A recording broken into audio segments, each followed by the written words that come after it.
Today I'm going to be making my most requested design / project, and I wanted to do a how-to visual with a video because I have one on my blog already, but it seems to be kind of hard to follow. The supplies for this project are very simple. It consists of flowers, some twine, some whiskers, of course. We have wire cutters to cut through the flowers easily, and then we have these whisker blades. They're for tougher materials, which is great for your hemp or twine. Remember, you can use fishing line, you can use any kind of ribbon. I just went with this for this look to make it a little bit more rustic, and then our branch. Once you have all of your supplies and you're ready to go, just lay them all out. We're gonna actually take this branch and we're gonna put it off to the side just to get it out of our way, because first is what I think is the super fun part, and that is plucking all of the flowers from their stems. You can see I have various shades. You can customize this to any kind of flower you want, from paper to faux, any colors that you find. I'm using my whiskers wire cutters for this because really nice faux flowers do have wires in them. Could you just pluck this off? You could. But for this project, for the hanging branch look, you're gonna wanna cut and leave a bit of a stem to have something to tie onto. Take your stem, take your wire cutters, and simply cut it off. Disregard the stem if there are no leaves, which that one doesn't have. This one does have leaves. So you're gonna take it, and you can see you can just pluck this off right here, but again, you want that length, so you're just going to cut it. Same with this big one. There you go. And then with the leaves, this is super easy and simple. You don't need your cutters. You just pluck them off so they look just like that. And these are essential to this project, so don't forget to take off your leaves. You're going to continue doing this until all of them are done and you have your leaves and your flowers ready to go.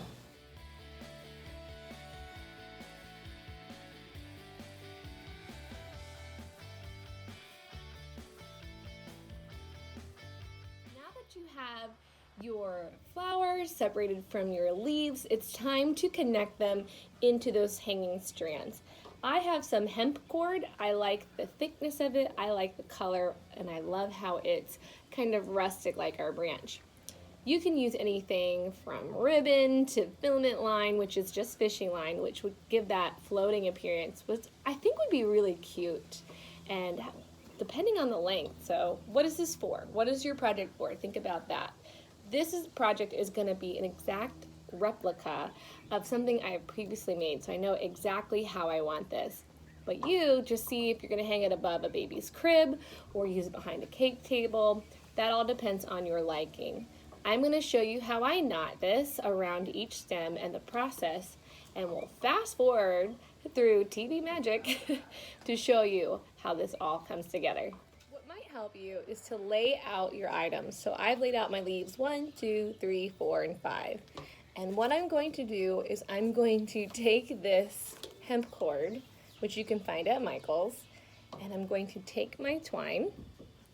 I'm going to simply make a knot around the stem, which is why we wanted that stem in the beginning for all of our pieces.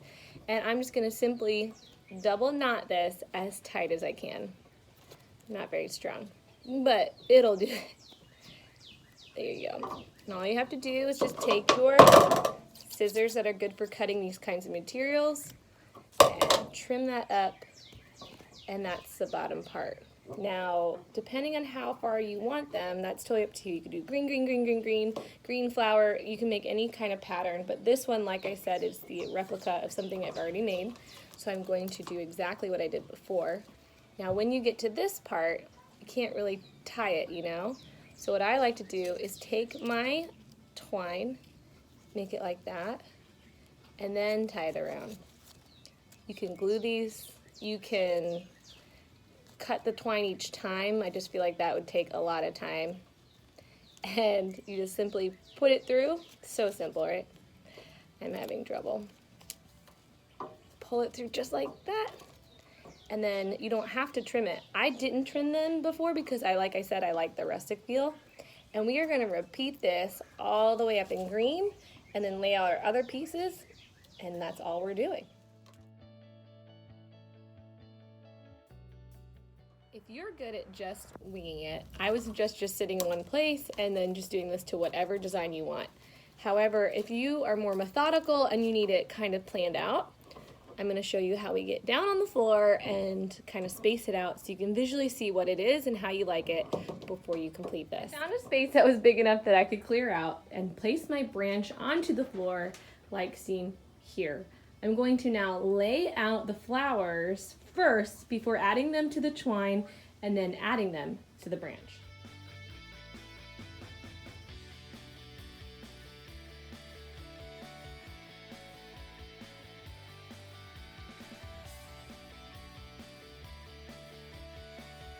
Now that you have your flowers laid out in a line, or however you would like it, it's time to add the twine. Don't worry about the spacing just yet. You're just worried about the rows going up and down. Just like before, we're going to take our twine and tie it onto the stems nice and taut so that when it hangs, it won't come apart. Leave an extra length just like this. I would do more than you need, just because we don't know exactly how far we want to hang it off of our branch yet, because this is what's going to be tied around the branch. I would go down quite a ways and then start your first stem, just like this. You can start at the bottom, you can start at the top. It does not matter, as long as you're having fun and making something beautiful. All right, there's that. I'm going to continue this line by line. Wouldn't you know, I don't like where this leaf is and I want to switch it out for another one. That's another great thing about this knot, is it's very easily removed. Although nice and strong, when in place, it is easily able to break apart. See, true form of how I love to work, and that is just on the fly. So you can see behind me, I have rigged the branch up high so that then I can start hanging the things, the strands of flowers. This way I can see what height I want them at instead of just putting them on and then having them all at one level, which is also a good thing if you want to, but I want mine super uneven to give it that really pretty organic look. This is the absolute best way to see if you like what you're starting to create. I know what I need to adjust, and I just did a light knot on the top, not a permanent one, so I can go through and adjust the lengths, the widths, which I'm gonna go do right now. Now that you have all of your flowers and leaves put together on whatever strand you choose, it's time to attach. All I did was a simple double knot here at the top near the branch. It's secure enough, but also if I decide later on I want to switch them out, I can do that easily. Now that they're exactly the way that you want them to be, just take your shears and cut off the excess, or leave it on for a little bit of an organic look as well. Now that your branch decor is all finished, you can set up for your party, for your shower, for your wedding. You can use this as, you know, home decor in your nursery or anywhere in your home.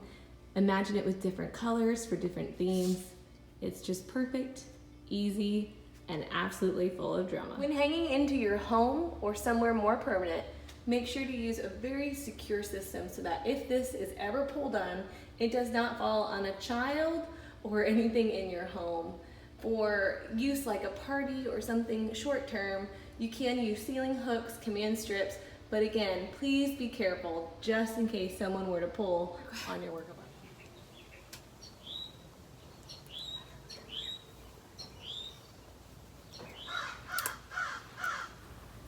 Today, I'm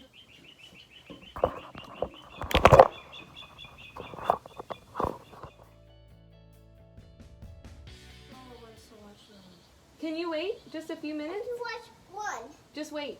One.